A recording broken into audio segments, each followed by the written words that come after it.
Good morning to all of you. Today we are going to start our first class of English literature, and we are going to start our first book named First Flight. And name of the lesson which we are going to discuss, which we are going to read, a letter to God. As you can see on the screen, a letter to God basically is a story of a poor farmer named Lancho who has an unconditional belief on God. In this story, we'll come to know about his belief in God and about his innocence. And this story is full of ironical factors. And now, what is irony? Irony stands for when you are expecting something and the situation or the reactions are totally different from your expectations. This is called irony. All right, so without wasting much time, let's start a lesson, a letter to God. A letter to God is written by G.L. Funes. All right, now let me read it for you. They say faith can move mountains, but what should we put our faith in? This is the question this story delicately possesses. If you have faith in something, your faith can even move, or you can say even shake the mountains. But the question is that what should we put our faith in God or in ourselves, or something ordinary or extraordinary, right? Lancho is a farmer who writes a letter to God when his crops are ruined, asking for 100 pesos. Pesos, what is pesos? Pesos is basically their currency. Okay, for example, now India we use paisa, rupees, right? And in England there are pounds. Okay. Does Lancho's letter reach God? Does God send him money? Think what your answer to this question would be and guess how the story continues before you begin to read. So there are several questions which arise in our mind, that when a human being or when Lancho wrote a letter to God, does it read to the God? Does God send him money? We will find our answer after reading this chapter. Alright. So, where is the description of Lancho's house? The house, the only one in the entire valley, set on the crest of a low hill. From this height, one could see the river and the field of ripe corn dotted with flowers that always promise a good harvest. Now his house, Lancho's house, situated on a lonely valley. In entire valley, that was the only house of Lancho, and that house was at the top of the hill. Clear? Now their house was on a handsome height, so they could see the river and the cornfields, and there are corn, and upon them there are flowers which are signs of a good harvest. The only thing the earth needed was a downpour or at least a shower. So Lancho's cornfields are ready, but they need a little rain. Alright. Throughout the morning, Lancho, who knew his field intimately, had done nothing else but see the sky toward the northeast. So Lancho knew this, that his cornfields these needs a little rain, and he couldn't do anything but just look at the sky on the northeast side. Now we are really going to get some water, women. So now these words are spoken by Lancho to his wife, that they are going to have a rain soon. Right? The woman who was preparing supper. Supper you can compare with the dinner. Basically, supper is a late night meal. Alright, but in some areas, supper is considered dinner. Replied, yes, God willing. The older boys were working in the field while the smaller ones were playing near the house until women called to them all, come for dinner. The Lencho's wife, when she was preparing supper, or you can say preparing dinner, she said, yeah, it's all up to God that it's going to rain or not. And the older boys who are older in age, they were working in the field, and the younger one, they were playing. Alright, it was during the meal that, just as Lencho has predicted is bhavishyavani karna, big drops of rain began to fall. When they were having their meal, when they were having their dinner, the big drops of rain start dropping. Alright, they began to fall. In the northeast, huge mountains of clouds could be seen approaching. The air was fresh and sweet. So they could easily see the mountain-like clouds. Mountain-like means there are huge clouds. They are approaching. Alright, and the air was fresh as well as sweet. The man went out for no other reason to have the pleasure of feeling the rain on his body, and when he returned, he exclaimed, these aren't raindrops falling from the sky, they are new coins. The big drops are 10-cent pieces and the little ones are 5s. So hurriedly, Lencho went out from the house, from the hut. Why? He just wanted to feel the rain on his body. And when he returned, he exclaimed, he said to his wife that these are not just raindrops, these are coins. The big raindrops he compared with the cent pieces, and the little with 5s. Alright? With a satisfied expression, he regards the field of ripe corn with its flowers draped in a curtain of rain. But suddenly a strong wind began to blow, and along with the rain, very large hailstones began to fall. So, when he returned, after feeling the rain on his body, he was very satisfied. Why he was satisfied? Because I told you that his crop, you can say his corn fields, need a little rain, and the rain started falling, and he was very satisfied. But sometime later, you can say after some time, there was a strong wind. Wind means hawa. Okay, strong wind started to blow, and there were coming hailstorm. Now, what is hailstorm? Hailstorm, gade. In Punjabi we call them gade. Okay, hailstorm. Storm means tufan. Alright. These truly did resemble new silver coins. The boys, exposing themselves to the rain, ran out to collect the frozen pearls. So now they look like new silver coins.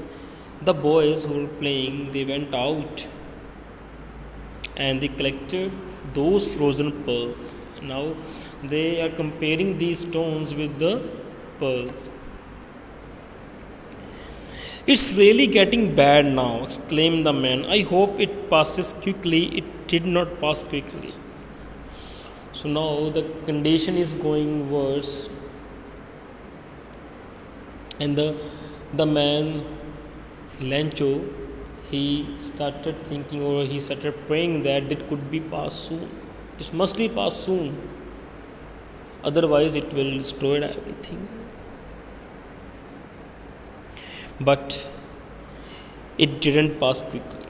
For an hour, the hail rained on the house, the garden, and the hillside, the cornfield, on the whole valley. The field was white as if covered with salt. But the hailstone was lasted for 1 hour, and each and everything, his house, his fields, even the entire valley covered with the hailstones, and that looked like that the whole valley is covered with the salt, because salt is also white in color and hailstones are also white in color. Clear?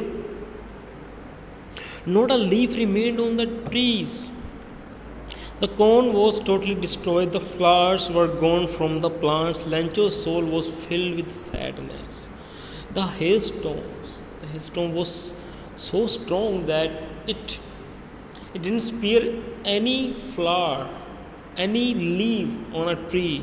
Everything was destroyed, and the Lencho's heart was filled with sadness. He was very sad now.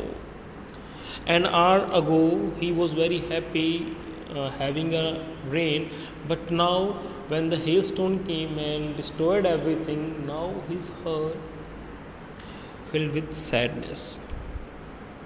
When the storm had passed, he stood in the middle of the field and said to his sons, "A plague of cost would have left more than this. This hail has left nothing. This year we will have no corn." Now you can look at the picture and you see that he was standing in the middle of the cornfields, and he was saying to his son that this hailstone is more dangerous or more devastating than a plague. A plague could have left something, but this hailstone didn't leave anything for us. Now, this year, we won't have any corn. Alright? Now, that night was a sorrowful one. Obviously that night was a sorrowful one.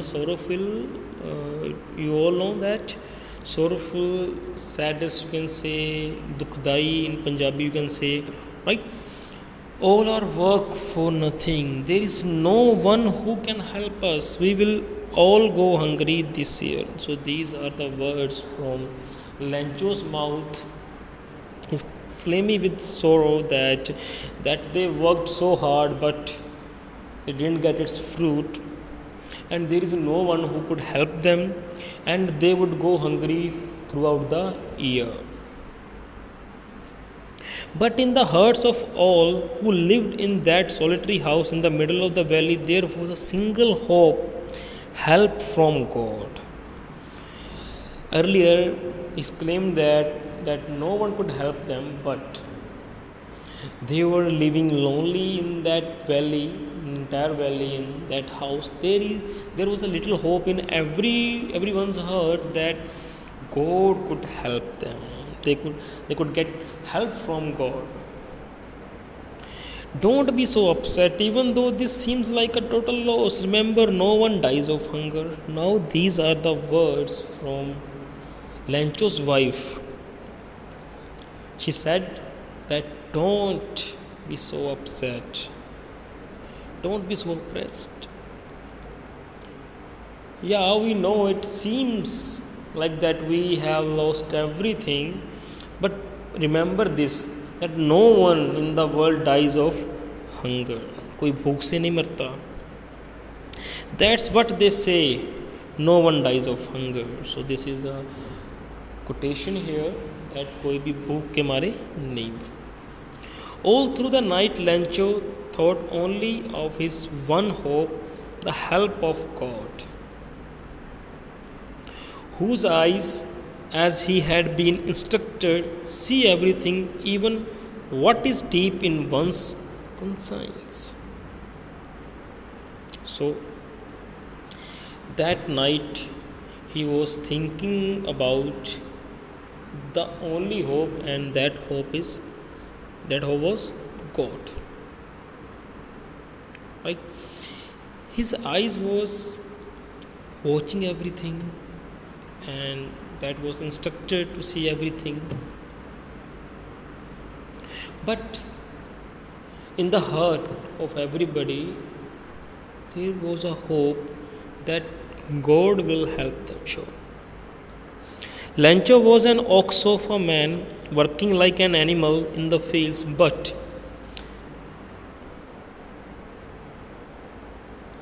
still he knew how to write. So you can say he was not a literate person, but still he was known that how to write. The following Sunday, means the next Sunday, at daybreak, he began to write a letter which he himself would carry to town and place in the mail. It was nothing less than a letter to God. In the break, in the lunchtime, you can say, when he took a break from his field, he wrote a letter and he carried this letter by himself to the mail. And that was just a letter to God, nothing else.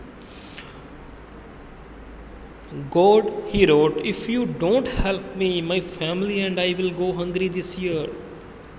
I need 100 pesos in order to sow my field again and to live until the crop come because of hailstorm. So now what he wrote in that letter, I read it for you, that he prayed to God that, God, if you don't help me, that my family and I will go hungry this year. There is nothing to eat for us. And he mentioned that he needed 100 rupees to sow his cornfield again and to live until the crops were comes, right, because of hailstorm. So these are the words of Lancho which he wrote in the letter. He wrote to God on the envelope, you all know, put the letter inside, and still troubled, went to the town. At the post office, he placed a stamp on the letter and dropped it into the mailbox. So he addressed this letter, he wrote on the envelope that letter to God. Clear? And he put that letter in the envelope, inside the envelope, right? At the post office, he placed the stamp on the envelope and dropped it in the mailbox. One of the employees who was a postman and also helped the post office went to his boss laughing heartily and showed him the letter to God. So that incident was very strange for any person. How can one person write a letter to God? Right? We don't know where God lives. So that's why the person who was a postman in that office, and he also helped in some jobs in the office, he brought that letter, okay, and he showed this letter. Never in this career as a postman had he known that address. The postmaster, a fat, amiable fellow, also broke out laughing, but almost immediately he turned serious and, tapping the letter on his desk, commented, "What faith! I wish I had the faith of man who wrote this letter, starting up a correspondence with God." So that postman, when he approached to his senior postmaster, okay, the postmaster also got into laughter. Why? Because this is the first time, na? This is the first time that someone is writing letter to God and they didn't know any address of God. But suddenly he became serious. Why he became serious? Because he was astonished, he was surprised with the Lancho's faith. he wished that he could have the same faith as Lancho on the God. Right? So, in order not to shake his writer's faith in God, the postmaster came up with an idea, answer the letter, but when he opened it, it was evident that to answer it, he needed something more than goodwill, ink, and paper. So, he decided that he would not let his faith shaken in the God. He decided to answer that letter. But when he opened the letter, he came to know that only ink and paper wasn't enough for Lancho. He need more, because he was thinking that they will answer the letter, right? They will write something from the side of God and Lancho become happy. But when they opened the letter, they read it the letter, so they came to know that Lancho needed money. But he stuck to his resolution. He asked for money from his employees. He himself gave part of his salary, and several friends of his were obliged to give something for an act of charity. So, what is resolution? Is Nishchay karna, right? He decided to help him, and he was stuck on that decision. He gave some share of his salary and also asked his employees to take part in this charity, this act of charity. So they collected some money for Lancho. It was impossible for him to gather the 100 pesos, so he was able to send the farmer only a little more than half. He put the money in an envelope addressed to Lancho, and with it letter containing only a single word as a signature code. So he was failed to collect 100 pesos. He just collected only something more than half.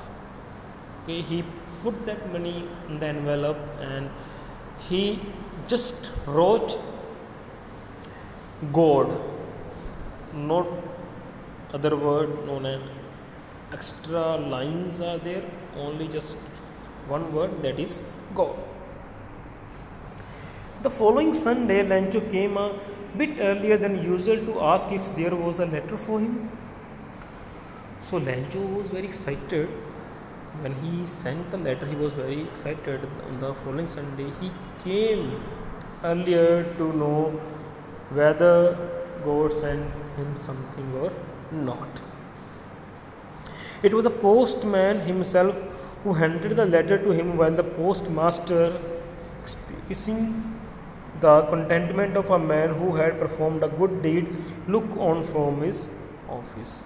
The postman who first brought the letter to the postmaster, he himself handed the letter to Lancho, and the postmaster, he was looking from his office because he wanted to see the happiness. He wanted to see the satisfaction on Lancho's face because of his act of charity.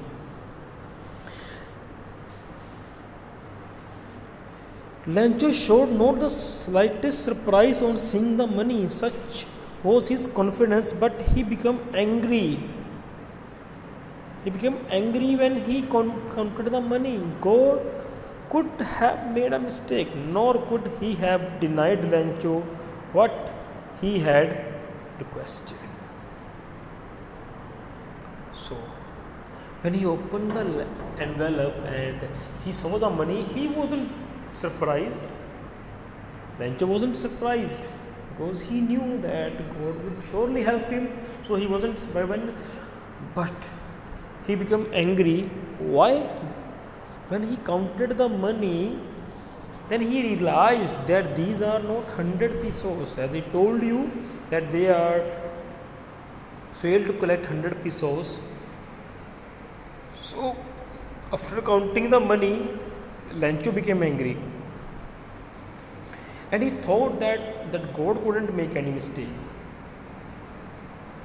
God couldn't make any mistake because he requested 100 pesos and he received on less than 100 pesos, so it's not the fault of God. Immediately Lencho went up to the window to ask for paper and ink. So in anger he went to the counter and he asked paper and ink. On the public writing table he started to write with much wrinkling on his brow, caused by the effort he had to make to express his ideas. So he was angry and there was some wrinkles on his forehead. Alright, because he was writing something angrily. Somewhat he was upset also. When he finished, he went to the window to buy a stamp which he licked and then affixed to the envelope with the blow of his fist. Fist means muthi. Okay, he bought a stamp and he put that stamp on the envelope and he fixed that stamp with his fist. The moment the letter fell into the mailbox, the postmaster went to open it. So, as I told you, they were very happy because they did a task of charity, the act of charity, and they want some praise, right? They want some praise. When they opened that, it said, God, of the money that I asked for, only 70 pesos reached me. Send me the rest, since I need it very much. But don't send it to me through the mail because the post office employees are bunch of crooks. Lencho. So now, the factor of iron is, you can see that what was in the letter. He said that God, I have received only 70 pesos as I requested for 100. Only 70 pesos reached me. And please send me the remaining money, send me the rest of money because I need it badly. And do not send this money through the mailbox or through the post office because these post office employees are bunch of crooks. Now what is crooks? Crooks होते हैं जो टेढ़े आदमी होते हैं, चोर मचक्के, शरारती इंसान होते हैं. So he was thinking who is he? Lencho. Lencho was thinking that the money, the 30 pesos was stolen by the post office employees. So now you can see they were expecting the praise or thanks from Lencho, but what he said that these are bunch of crooks. So this is called irony. आपने किसी help की, आपने आपको thanks कहने के बजाय आपको ही एक बुरा इंसान बना के भेज दिया. Alright, so this is our lesson, a letter to God. Thank you. Have a nice day.